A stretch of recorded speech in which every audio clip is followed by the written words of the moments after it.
Desde los ayatolás hasta cualquier barbaridad, con tal de ser anticapitalista, lo cogemos. No, señor, es que tiene usted que tener un criterio, aunque sea un criterio tan antiguo como aquello del progreso y la filosofía de la historia. Es que no podemos salir del capitalismo para ir hacia atrás, como está pasando con lo del fundamentalismo. Es decir, cuidado, es que a veces volvemos para atrás, que se puede ir para adelante y se puede ir para atrás. No cualquier salida del capitalismo es buena, puede haber salidas del capitalismo ruinosas, se puede volver a la Edad Media. Cuidado, entonces, la salida del socialismo no es una salida cualquiera del capitalismo, es una salida del capitalismo mejorando y conservando los elementos fundamentales del capitalismo. Por eso no se puede uno apuntar a cualquier realidad, a cualquier cosa anticapitalista.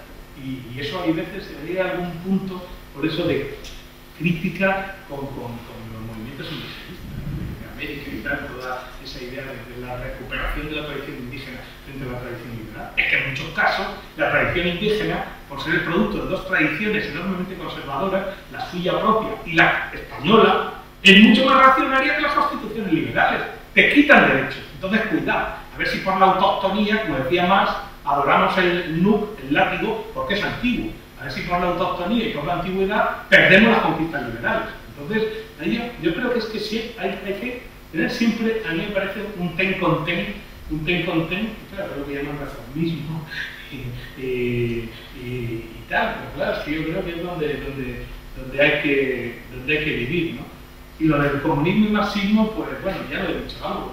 Yo creo que hombre, el ideal se mantiene, pero claro, tiene que ser un ideal adecuado. Y luego, hombre, el marxismo se varía porque el marxismo es una matriz, pero dentro de esa matriz admite, y de hecho el marxismo más evolucionado, pues ahora obviamente tiene que recoger aportaciones de otro tipo de reflexiones, ¿no? Todas las discusiones sin caer el fundamentalismo, por ejemplo, todas las discusiones del género, todas las discusiones de los movimientos, estos subalternos, etcétera, aportan elementos a la tradición marxista que pueden ser muy importantes, ¿no? Entonces, pero a mí lo que me parece es que los ideales no son ideales, digamos, como separados de la realidad, sino son ideales concretos. Es decir, acabar con explotaciones de tipo concreto y siempre sin la idea esa de la salvación última y tal. Yo creo que son puntos. Y bueno, y lo de la universidad se aplica lo mismo, ¿no? Obviamente el problema es eso. ¿Cómo avanzamos a una universidad democrática? Sí, es decir, una universidad que no caiga en la deriva pobre, por un lado, y dirigida a la que vamos, pero quizá evolucionando respecto a los parámetros de la universidad que han sido siempre feudales, ¿no? Entonces, ahí hay un punto también que nos plantea un problema, el mismo que he dicho ya, del niño y el agua sucia, ¿no? Que tenemos que tener mucho cuidado en salvar al niño, pero también a lo mejor, bueno, a lo mejor no, sino a lo mejor tenemos que contribuir a limpiar el agua sucia, ¿no? Y entonces ese es un punto que exige una crítica muy sinuosa y o sea, un bisturí para poder distinguir exactamente dónde está el niño y dónde está el agua sucia, ¿no? Es decir, no cortar al niño y tirar medio niño, pero tampoco por salvar al niño dejar todos los privilegios, toda la ineficacia, eso es inventaria las corrupciones que hay, ¿no? Entonces yo creo que esos son puntos. Bueno, y ya lo último, lo de la ortodoxia, heterodoxia, el marxismo, yo creo que el único marxismo posible es el heterodoxo. Es heterodoxo, además, bueno, ya sabéis, ortodoxia, camino recto, y heterodoxia, otros caminos. Pues claro, el marxismo, empezando por el propio Marx, son otros caminos. Hay que investigar, hay que analizar, hay que estudiar, y además estudiar aquí y ahora, como decía Marx, ¿no? Aquí Rodus en Salta, aquí está Rodas, aquí hay que saltar. No podemos decir, no, qué pena, es que lo que había en el 70 era muy bueno. No, si es que usted tiene que vivir en el 2013, no puede decir, qué bien, qué claro era la cosa en los años 30, qué clarísimo estaba, ahí estaban los fascistas, nosotros aquí, qué bien. No, es que tenemos que vivir ahora. Y entonces, necesariamente, tenemos que ser heterodoxos, necesariamente. El problema, claro, eso tiene que ver, y ya con esto sí que acabo, con el problema, claro, de la oligarquización de los partidos políticos, la lucha de clanes, yo hablaba estos días que es inconcebible en agrupaciones como Izquierda Unida de Madrid, que deben ser 1.000 o 1.200 militares, votantes haya nueve tendencias. El PSOE, que tiene unos pocos más, tenga también 7 u 8 tendencias. Es que es imposible. Es que eso es ridículo, es que da vergüenza. Da vergüenza. Entonces, claro, mientras la lucha digamos, la lucha interna no sea sustituido por mecanismos de democracia y de transparencia, pues claro, seguiremos siendo increíbles en el auténtico sentido. Es decir, claro, ese es un tema, yo lo digo todos los días en mis agrupaciones, pero claro, es decir, que pero luego al final da lo mismo, es decir, todos los acuerdos, cosas que en uno de los últimos congresos ya estaban a punto casi de llegar a una lista unitaria. Luego llegó un carcamada, ¿no?, que tenía casi 70 años. Quiero ser secretario de organización. Hombre, no deja pasar a los jóvenes. No, se rompió y se presentaron cinco candidaturas nuevas. Claro, eso, afortunadamente, la gente no lo conoce. Pero los que estamos así en el medio, una pata dentro y otra afuera, nos da vergüenza.